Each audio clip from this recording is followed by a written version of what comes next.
지난 시간에는 원작에서 피닉스 포스가 탄생하게 된 배경과 피닉스 포스가 불새의 모습을 가지게 된 이유, 그리고 마블 세계관에서 그려지는 피닉스 포스의 위상을 살펴봤는데요. 오늘은 미리 예고해드린 대로 피닉스 포스의 호스트들과 그들의 활약상을 소개해드릴 생각입니다. 그럼 바로 시작하겠습니다. 우주가 탄생하기 전부터 존재해왔던 피닉스 포스는 초기에는 형태가 없는 에너지 덩어리에 불과했지만 지구 148의 마법사 페론과 접촉하면서 비로소 불새의 모습을 가지게 됩니다. 그리고 석기 시대에 피닉스 포스가 이름이 없는 한 여자를 선택하면서 자신의 이름을 피닉스로 바꾼 그녀는 지구인 최초로 피닉스 포스의 호스트로 활동하게 되죠. 그렇게 피닉스 포스의 힘을 얻게 된 그녀는 최강의 스카이파더로 알려진 오딘과 엘더 가시자 영적인 세계에서 최상위 존재들인 비샨티 삼위일체의 일원이며 마법가 아가모토의 눈을 창조한 아가모토, 우주에 큰 변화가 일어나면 행성을 수호하고 무한한 우주의 힘을 사용할 수 있는 스타브랜드, 신화적인 존재로 알려져 있는 초대 블랙팬서와 아이언 피스트, 그리고 맘모스를 타고 다니는 고스트라이더와 팀을 이루어 어벤져스를 결성합니다. 그리고 이렇게 결성된 100만 년 전 어벤져스는 우주적인 존재인 셀레스티얼과 치열한 전투를 벌인 결과 결국 셀레스티얼을 아주 깊은 땅속으로 봉인해버리죠. 수많은 아이언 피스트를 배출한 곳이자 선택된 자만이 도달할 수 있다고 알려진 신비의 도시 쿤룬의 역사서에는 몇 세기 전에 살았다고 알려진 퐁지우라는 인물이 등장하는데요. 이 역사서에 따르면 퐁지우는 용의 주먹을 가지고 있는 아이언 피스트로 그녀는 삶과 죽음을 관장하는 불사조를 물리친 전설적인 인물로 그려집니다. 그리고 쿤룬에는 과거 피닉스와 싸워서 이겼다고 전해지는 전설의 용 쇼울라우 더 언다잉이 살고 있는데요. 쿤룬의 전사들은 쇼울라우를 물리치고 용의 심장을 흡수함으로써 매우 강력한 힘을 얻게 되며 이때 패한 용은 다시 태어나 또 다른 아이언 피스트를 기다린다고 하죠. 그리고 어벤져스 대 엑스맨 이슈에서 쇼울라우는 피닉스 포스의 호스트가 된 사이클롭스와 싸운 적이 있었는데요. 이때 쇼울라우는 너무 어렸기 때문에 아무런 힘을 못 쓰고 패배했지만 사실 마블 설정에 따르면 피닉스 포스와 유일하게 대적할 수 있는 존재는 쇼울라우뿐이라고 하죠. 즉 전설에 등장하는 퐁지우는 쇼울라우의 힘을 이용해 피닉스 포스의 힘을 잠시 제어한 것으로 보이며 이후 그녀는 피닉스 포스의 호스트가 되어 우주로 날아갔다고 전해집니다. 많은 세월이 흘러 피닉스 포스는 역대 최강의 호스트인 진 그레이를 자신의 호스트로 삼는데요. 이때 진 그레이는 피닉스 포스와 완벽하게 결합하지 못하고 폭주하는 상태인 다크 피닉스와 완벽한 결합 상태인 화이트 피닉스 오브 더 크라운을 넘나들며 매우 오랜 시간 피닉스 포스와 함께합니다. 참고로 피닉스 포스는 애초에 진 그레이를 위해서 탄생한 존재이기 때문에 마블 세계관에서 진 그레이만큼 피닉스 포스와 궁합이 잘 맞는 캐릭터는 드문 편이며 그만큼 피닉스 포스는 진 그레이에게 많은 집착을 보입니다. 대표적으로 피닉스 엔드송이라는 이슈에서 피닉스 포스가 이미 죽어서 무덤에 묻혀있는 진 그레이를 부활시킨 적이 있었는데요. 이때 진 그레이는 피닉스 포스가 자신을 이용해 지구를 파괴하려고 하자 결국 또다시 죽음을 선택하게 되죠. 그리고 진 그레이의 부탁을 받은 울버린은 오랫동안 연모하고 있던 진 그레이를 죽이는 것만이 진정으로 그녀를 살리는 길임을 너무나 잘 알고 있었기 때문에 온몸에 피를 뒤집었을 때까지 그녀를 찌르고 또 찌르는데요. 이때 그들의 모습은 매우 처절하고 슬픈 장면을 연출하죠. 아무튼 울버린의 도움으로 피닉스 포스를 떼어내는 데 성공한 진 그레이는 스스로의 몸을 얼음 속에 가두고 뒤늦게 도착한 사이클롭스는 진 그레이의 몸에서 떨어져 나온 피닉스 포스의 조각을 파괴하려다가 오히려 피닉스 포스의 공격을 받게 되죠. 그러자 매우 강력한 텔레파시 능력자인 에마 프로스트는 스스로 호스트가 되어 피닉스 포스를 길들이려고 했는데요. 그녀가 생각했던 것보다 피닉스 포스의 힘은 강력했기 때문에 오히려 피닉스 포스의 힘에 압도된 그녀는 결국 다크 피닉스가 되어 사이클롭스의 힘을 흡수하고 엑스맨들을 몰아세우기 시작합니다. 그러자 가망이 없다고 생각한 사이클롭스는 얼음에 갇혀있는 진 그레이에게 도움을 요청하는데요. 바로 그때 진 그레이가 얼음을 깨고 나와 에마 프로스트와 결합한 피닉스 포스를 유인해 스스로 피닉스 포스의 호스트가 됩니다. 그리고 얼마 후 피닉스 포스와 완벽한 결합 상태인 화이트 피닉스 오브 더 크라운으로 거듭난 그녀는 피닉스 포스가 지구를 파괴하기 위해 만들어 놓은 블랙홀을 모두 없애고 엑스맨들을 구해내죠. 이렇듯 진 그레이는 피닉스 포스가 폭주할 때마다 등장해 주로 피닉스 포스의 힘을 잠재우는 역할을 해왔는데요. 그 이유는 다른 사람과 결합한 피닉스 포스를 분리시킬 수 있는 존재는 진 그레이가 유일했으며, 이게 가능했던 이유는 진 그레이를 향한 피닉스 포스의 집착 때문이었죠. 그리고 울버린이 다크 피닉스가 된 진 그레이를 죽이는 장면은 2006년에 개봉한 엑스맨 최후의 전쟁에서 그려졌는데요. 안타깝게도 이 영화는 엑스맨 시리즈의 흑역사로 기억되고 있죠.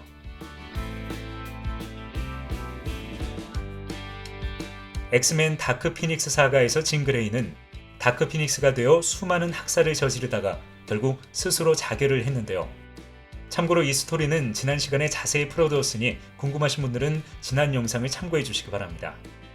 한편 엑스맨의 미래 버전이자 대체 우주인 데이즈 오브 퓨처 패스트 세계관에서 진 그레이는 자살을 선택하지 않고 사이클롭스 스콧 서머스와 관계를 가지면서 레이첼 서머스라는 딸을 낳게 됩니다. 그리고 진 그레이가 피닉스 포스와 결합된 상태에서 태어난 레이첼 서머스는 훗날 진 그레이를 제외한 그 누구보다도 피닉스 포스의 힘을 안정적이고 오랫동안 사용한 히어로로 명성을 떨치게 되죠. 또한 레이첼 서머스는 본 세계관으로 넘어오면서 지금 우리가 알고 있는 진 그레이를 친어머니로 모시게 되며, 이후 아버지의 성인 서머스를 버리고 어머니의 성인 그레이를 받아들이면서 레이첼 그레이로도 불리게 됩니다.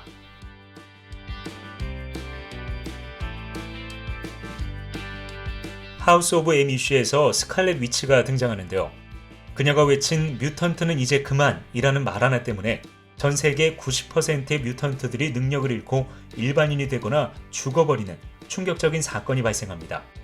그리고 겨우 살아남은 뮤턴트들은 인간들의 사냥감이 되어 하나둘씩 허무하게 죽어갔으며, 이때부터 마블 세계관에서는 더 이상 뮤턴트가 태어나지 못했는데요.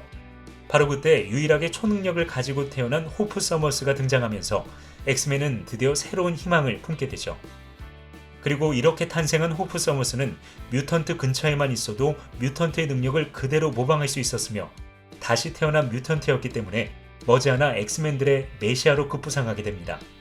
한편 진 그레이가 사라지고 새로운 호스트를 물색하고 있던 피닉스 포스는 진 그레이에 버금갈 정도로 매우 강력한 잠재력을 가진 호프 서머스를 발견하고 곧바로 지구로 날아오기 시작합니다.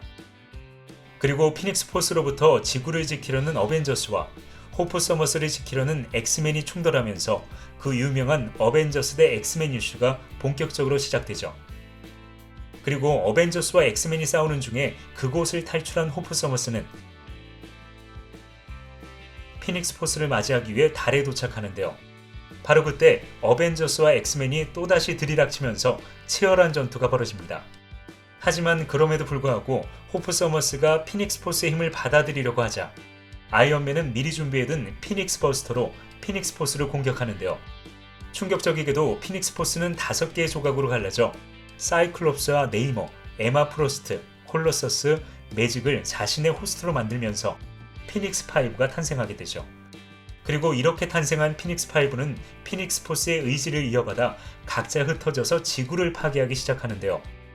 피닉스 포스가 지구를 파괴하려는 이유는 스칼렛 위치의 주문으로 뮤턴트가 거의 멸종하면서 자연의 균형이 심각하게 깨졌고, 평소 마블 세계관에 해를 입히는 존재가 있으면 가차없이 처단하기로 유명한 피닉스 포스가 이것을 놓칠 리가 없기 때문이죠. 그리고 피닉스 포스의 능력을 뼈저리게 느낀 호프 서머스는 유일하게 피닉스를 이긴 적이 있다고 전해지는 장소 쿤눈으로 피신해 피닉스 포스를 받아들이기 위한 수련을 시작합니다. 한편 엑스맨과 어벤져스의 협공으로 피닉스 5가 하나둘씩 쓰러지면서 그들의 힘이 살아남은 피닉스 5에게 전해지면서 더욱 강력해진다는 사실을 깨달은 사이클롭스는 유일하게 살아남은 에마 프로스트의 힘을 흡수하고 진정한 피닉스 포스의 힘을 얻어내죠. 하지만 결국 사이클롭스도 방대한 피닉스 포스의 힘을 견디지 못하고 다크 피닉스로 변하면서 최악의 상황이 펼쳐지는데요. 바로 그때 구세주처럼 등장한 스칼렛 위치와 호프 서머스가 사이클롭스를 제압하고 호프 서머스가 피닉스 포스의 힘을 받아들이면서 이 기나긴 싸움은 끝이 나죠. 그리고 얼마 후 피닉스 포스와 완벽한 결합 상태인 화이트 피닉스 오브 더 크라운으로 거듭난 호프 서머스가 파괴된 지구를 복구하고 피닉스 포스를 우주로 해방시키자 드디어 세계 곳곳에서 뮤턴트가 하나둘씩 태어나기 시작합니다. 그러면서 길고도 험난했던 뮤턴트의 저주는 막을 내리게 되죠. 참고로 이후 사이클롭스는 피닉스 포스의 선택을 받아 호스트로 활동한 적이 있었는데요. 하필 그의 상대가 배틀보이드를 탄생시키고 신으로 추앙받고 있던 닥터 둠이었기 때문에 그는 별다른 힘도 써보지도 못한 채 비참한 죽임을 당하게 되죠.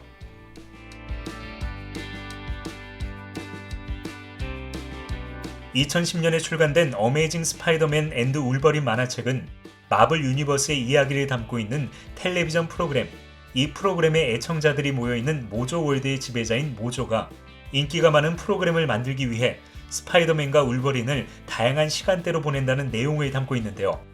이 만화책에는 아주 잠깐이지만 울버린이 우연히 발견한 피닉스 총을 사용한 여파로 다크 피닉스로 각성하는 모습을 보여줍니다. 그리고 2017년 출간된 마블 레거시를 기점으로 미래에서 온 울버린이 등장하기 시작했는데요. 이 울버린은 피닉스 포스의 힘을 소유하고 있으며 여러가지 이슈에 등장하면서 굉장히 강력하고 화려한 모습을 보여줍니다. 또한 미래에서 온 킹토르와 피닉스 울버린이 아이언 피스트와 닥터 스트레인지, 스타브랜드, 고스트라이더의 힘을 모두 가지고 있는 닥터 둠과 싸우는 장면도 등장하는데요. 이때 피닉스 울버린은 굉장한 카리스마를 보여주는데요. 킹토르 역시 울버린이 전달한 피닉스 포스의 힘을 이어받아 최고의 명장면을 연출하죠.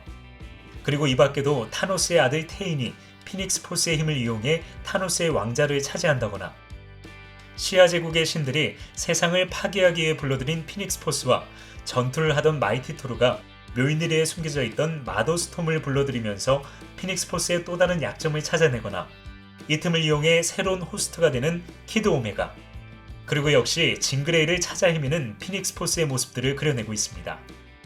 이렇듯 원작에서 그려지는 피닉스 포스는 수많은 호스트들을 만들어내면서 더욱 화려하고 다양한 장면들을 연출해내고 있는데요. 이런 이유 때문에 오랫동안 사랑받고 있는지도 모르겠네요.